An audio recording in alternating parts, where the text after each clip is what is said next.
Bonjour à tous. Comme d'habitude, les vidéos de cette rubrique pour aller plus loin font suite à une enquête qui a été publiée quelques jours plus tôt, et donc sur la perversion narcissique.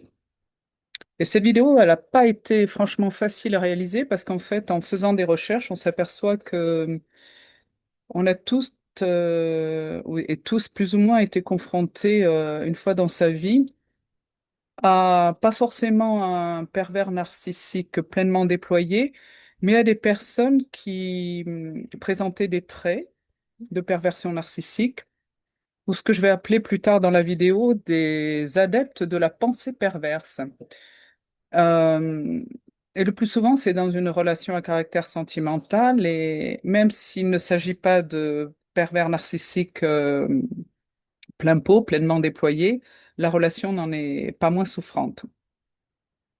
Alors, je vais d'abord commencer par expliquer ce qu'est un pervers narcissique et comment il naît. Et cette explication, en fait, je l'ai trouvée dans une vidéo très intéressante de Simon Lucas, Rendons à César ce qui est à César. Je mettrai le lien dans la description.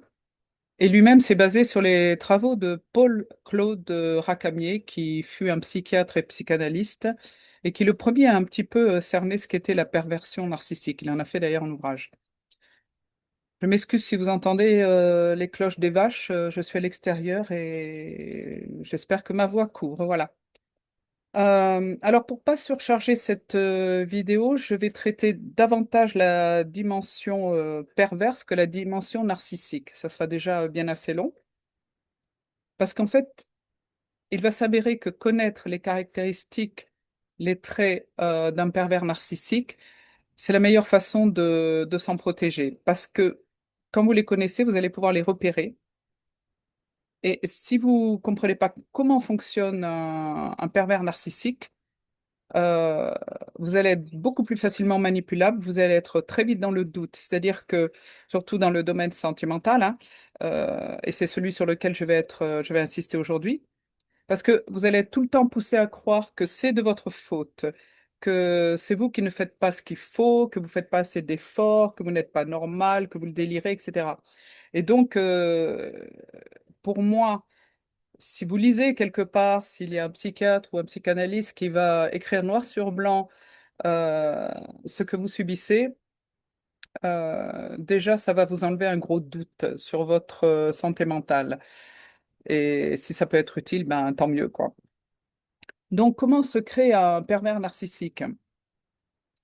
Pour le docteur Akami, à la base du pervers narcissique, il y a toujours un traumatisme, la plupart du temps dans l'enfance. Et ce traumatisme, eh ben, le pervers narcissique, en fait, il va tout faire pour l'éviter et il va pas le regarder en face. Et en fait, en quelque sorte, il va le projeter sur vous. Alors là, je vais citer la phrase de Racamier.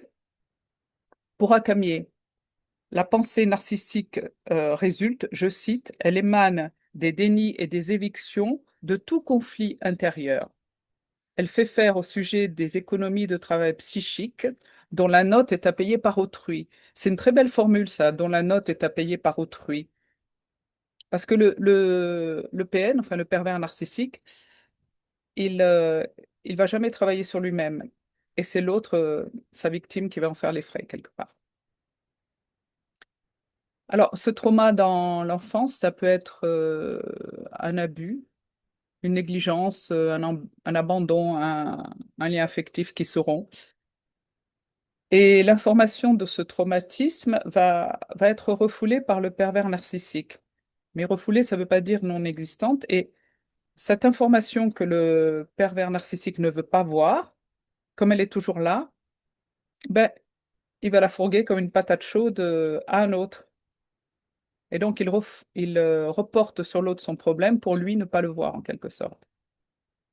Et du coup, il va faire croire à l'autre que c'est lui qui a un problème, que c'est lui qui est dysfonctionnel, en quelque sorte. Et comme ça, ben, le pervers narcissique, il peut tout à fait garder une image idéalisée de lui-même.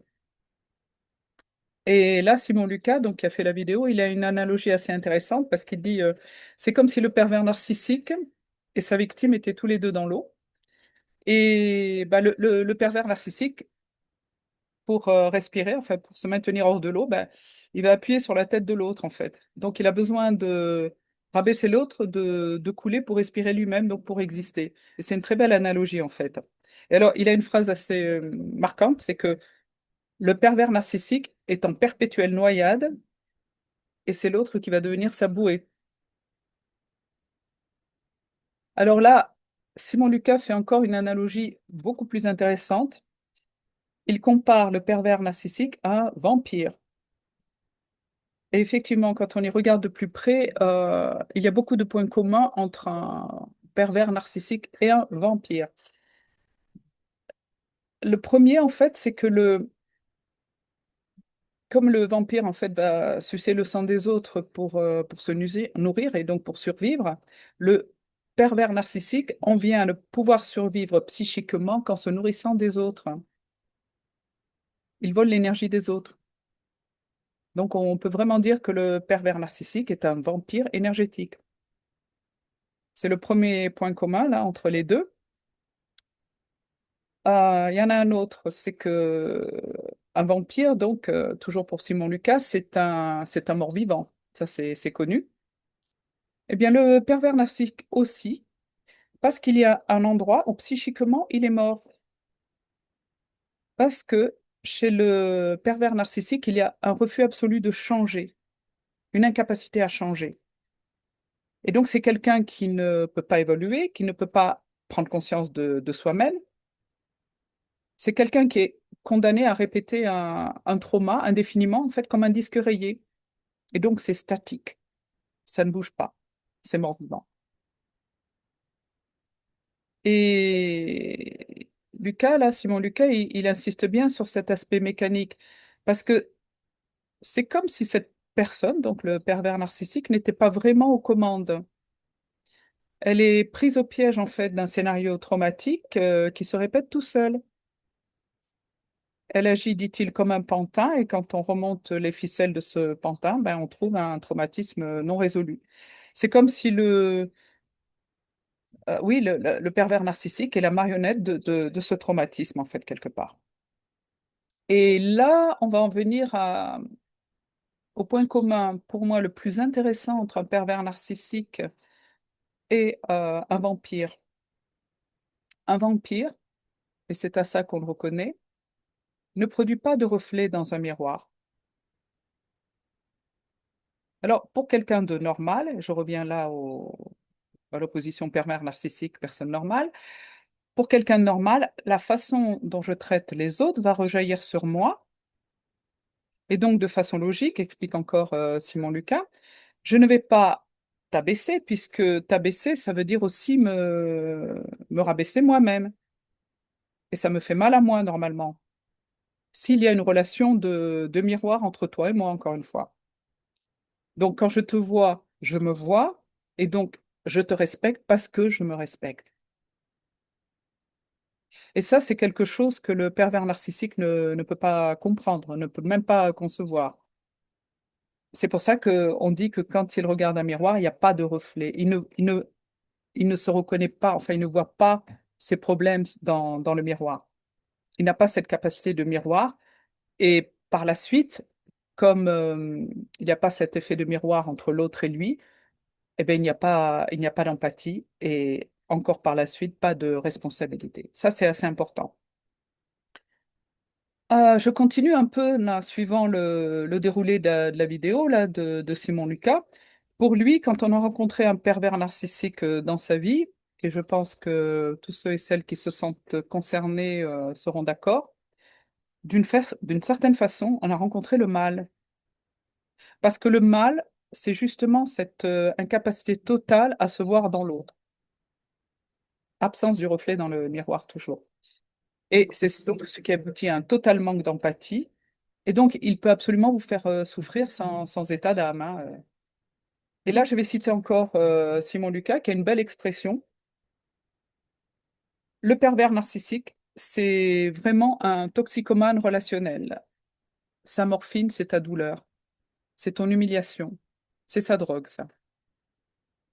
Il ne peut exister qu'au travers de la destruction narcissique des autres, donc d'une forme de violence, d'une violence manipulatoire, Une violence qui passe par le chemin de la parole, par la disqualification, par la manipulation et par la confusion. Et cette violence, c'est l'échappatoire du pervers narcissique pour ne pas tomber dans le gouffre qu'il porte en lui-même et qu'il nie.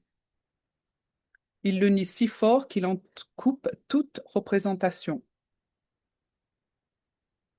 C'est comme si pour survivre, le pervers narcissique avait besoin de vous détruire comme un vampire. Et un vampire qui ne peut évoluer, qui ne veut pas évoluer. Parce que le pervers narcissique va s'accrocher à ses mécanismes de défense qu'il ne lâchera jamais. Il reste bloqué sur un scénario traumatique dont il refuse absolument de prendre conscience, hein. Il nie ce trauma, il va refuser même de le contacter, de le ressentir. Et donc, il peut absolument pas s'en libérer, hein. Et la solution, qui n'en est pas une, mais qui pour lui en est une, consiste encore une fois donc à faire porter ce traumatisme par l'autre. Et là, c'est Racamier qui a une très belle phrase qui résume l'attitude du pervers narcissique, c'est: tu porteras ce mal qui m'appartient et dont je ne veux rien savoir. Tu porteras ce mal qui m'appartient et dont je ne veux rien savoir. Et en fait, le fait que que le pervers narcissique s'accroche à une pseudo-solution qui n'en est pas une, ça reflète également son immaturité. Ils sont immatures et ils ont perdu le contact avec la réalité. Ils sont déconnectés du réel.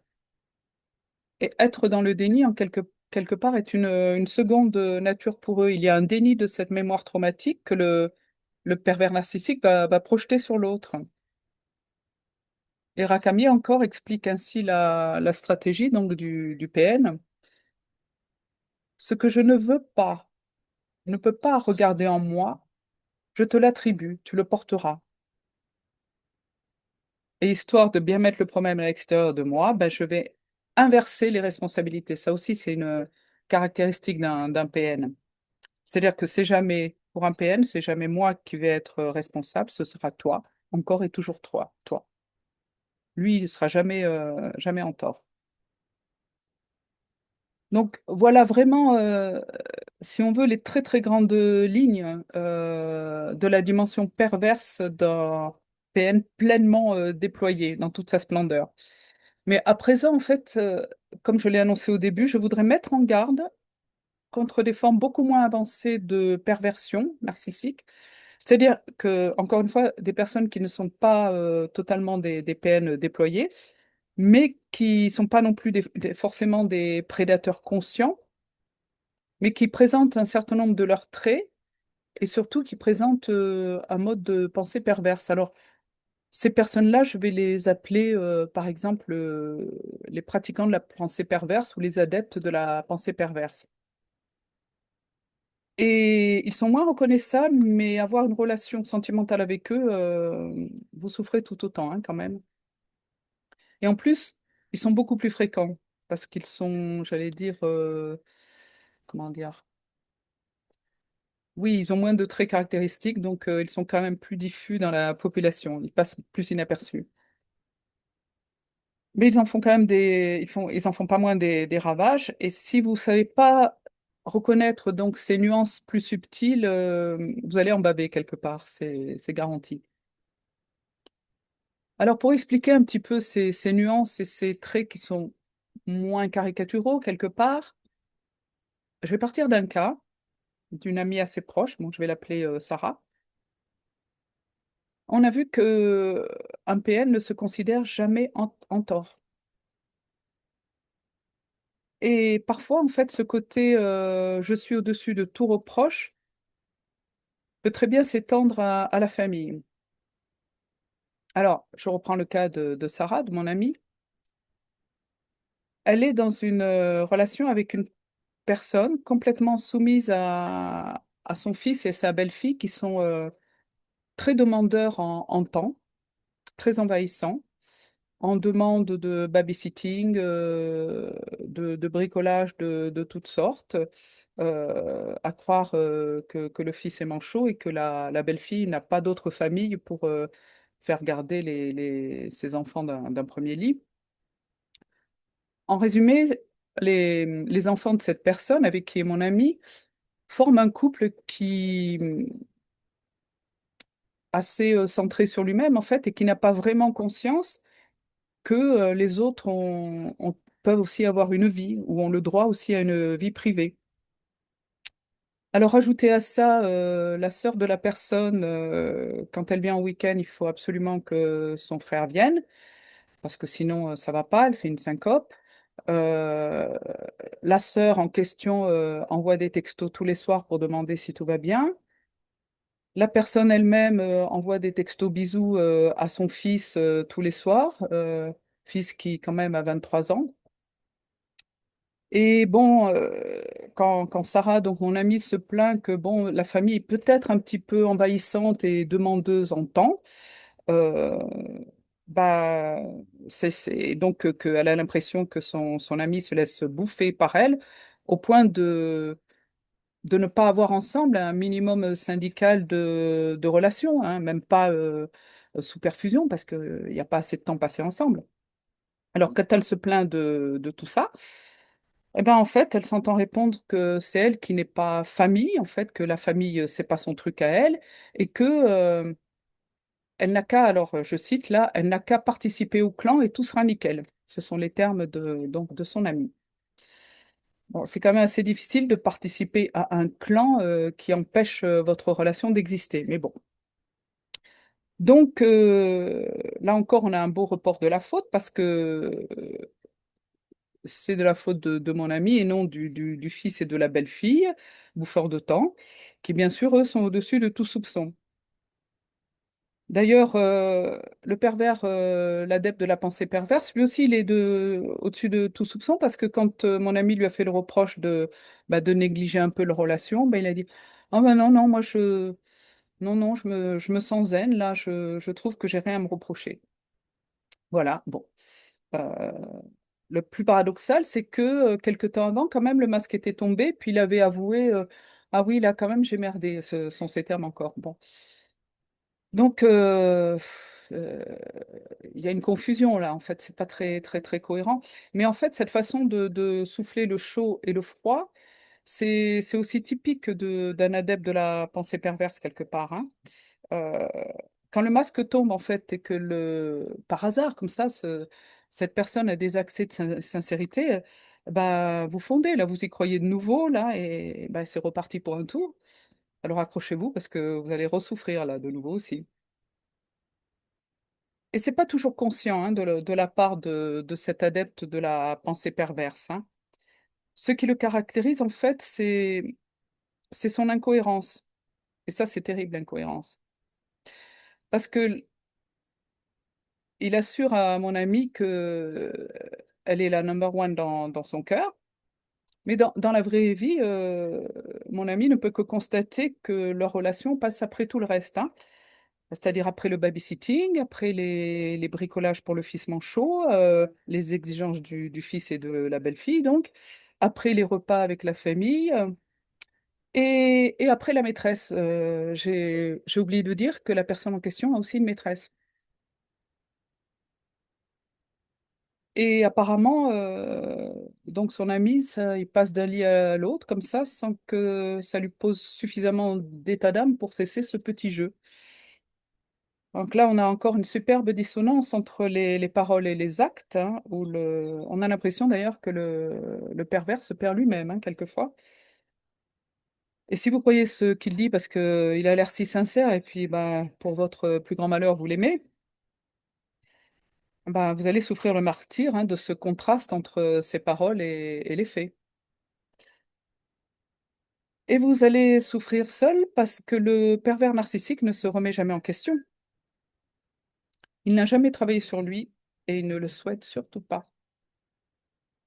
D'ailleurs, cette personne, là, je reprends toujours le cas de mon ami, il, il n'a pas arrêté de lui répéter qu'il ne changera pas, que En fait, il n'est pas du tout celui qu'il lui faut. En résumé, donc si elle n'est pas contente, elle se casse. Il admet qu'elle a raison sur tout ce qu'elle dit en fait, mais en fait que de toute façon, il ne voit pas la solution et qu'il ne peut rien faire. Alors cette passivité, ça la rend folle, hein, parce que voilà, elle a le malheur de l'aimer et d'y croire en dépit de tout. Et là, en fait, on retrouve plein pot encore les paroles de Racamier, parce que le pervers narcissique fera tout pour éviter d'aller contacter sa propre douleur. Et il va vous faire porter donc le fardeau de ses propres traumas non résolus. Et donc, il va jamais se remettre en question parce que, à la base déjà, il ne veut pas contacter ce trauma, et il y a une déconnexion avec la réalité, un refus de voir les faits. Donc, c'est comme s'il se voilait la face. Là, c'était vraiment le sport favori là, d'un pervers narcissique. Et parfois, il lui a dressé un joli tableau d'un futur à deux, sans vouloir prendre en compte les problèmes qui vont se dresser entre ce futur et la situation actuelle, hein. Et, et on a en fait, quand c'est comme ça, on a envie de dire, ouh, redescends sur Terre, là, parce que avant d'arriver à ce joli futur imaginé par toi, il va falloir régler ça, ça, et puis encore ça, quoi. Mais ça, tous ces ça, l'adepte de la pensée perverse ne va jamais vouloir les voir, le voir, ça le gêne, ça lui plaît pas, donc il va pas le regarder. Et là, on va encore retrouver cette absence de reflet dans le miroir.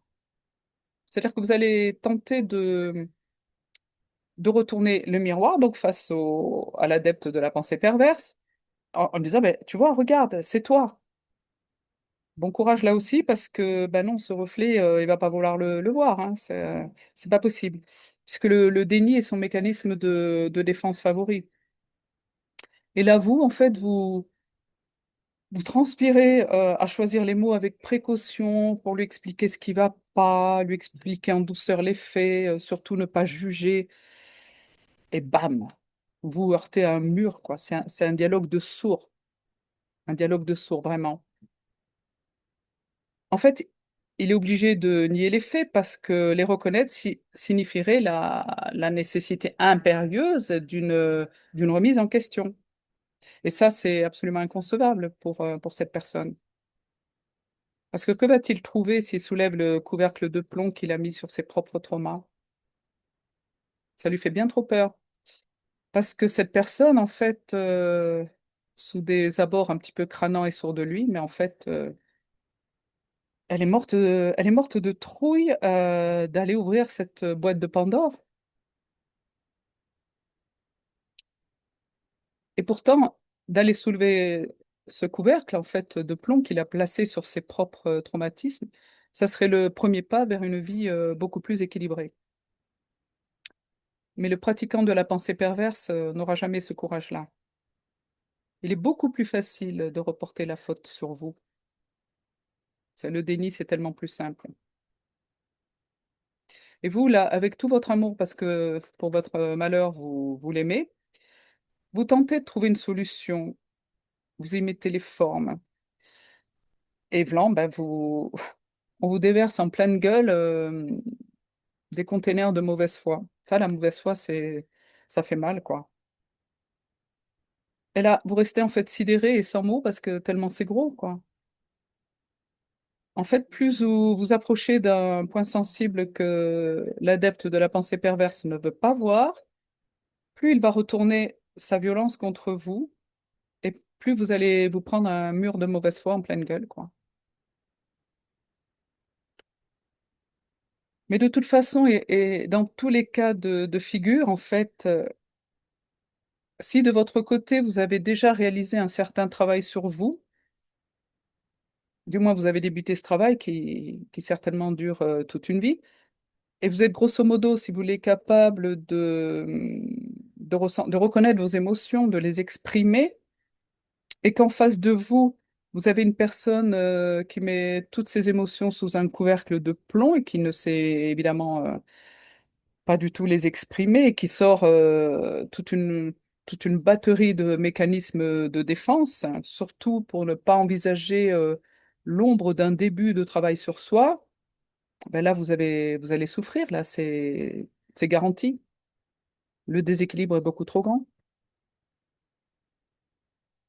Et puisque vous êtes une bonne personne et que vous avez un petit peu avancé sur ce chemin, vous vous dites, ah ben, je vais l'aider. Coucou, l'archétype du sauveur, là, qui arrive. Parce qu'il y a quand même un côté inconscient chez certains pervers narcissiques non pleinement déployés, quoi. La personne va pas forcément calculer, elle n'est pas forcément méchante elle-même. Elle va pas chercher forcément à vous manipuler, mais ça n'empêche qu'elle va vous faire souffrir. Parce qu'il y a un schéma, encore une fois, de pensée pervers. Le schéma est pervers. Et son incohérence, quoi, et la perversité de sa pensée, ben, ça vous met par terre, ça vous pompe toute votre énergie.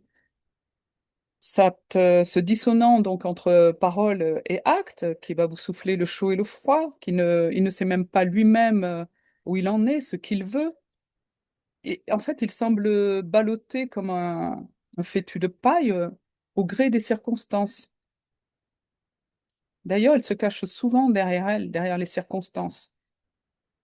Ses phrases, ses expressions favorites vont être bah, j'y peux rien, ce sont les circonstances où ça m'est tombé dessus.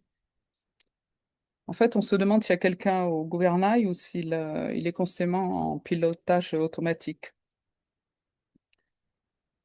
Et Rakamiel, elle a bien souligné enfin, cet aspect-là de la fuite des responsabilités.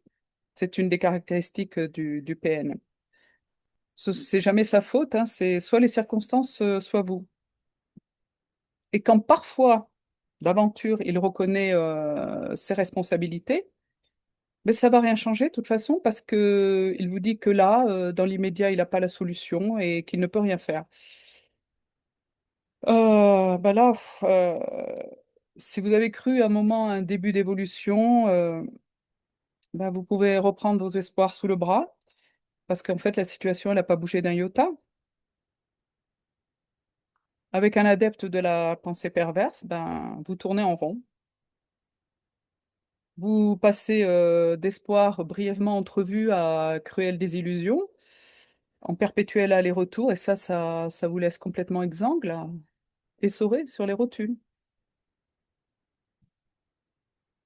Voilà, en fait, ce que je voulais souligner là-dedans, c'est que ce tableau pervers narcissique n'est pas toujours aussi flagrant et délimité.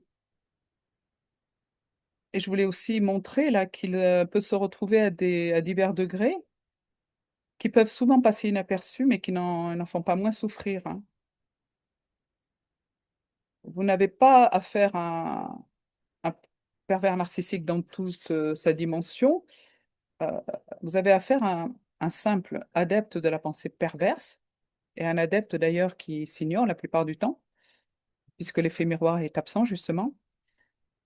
Mais si on ne reconnaît pas ces traits et les nuances en fait, et qu'on le croit quand il va quand même tenter de reporter la faute sur nous, bah, on est tout aussi mal barré qu'avec un vrai pervers narcissique et on va souffrir. Voilà, j'espère de tout cœur que cette vidéo sera utile et qu'elle pourra contribuer à éviter à quelques-uns ou quelques-unes de tomber dans des filets qui ne sont pas forcément visibles. Les filets donc tissés par les adeptes de la pensée perverse. Sur ce, soyez vigilants, prenez bien soin de vous et je vous dis à très bientôt. Au revoir.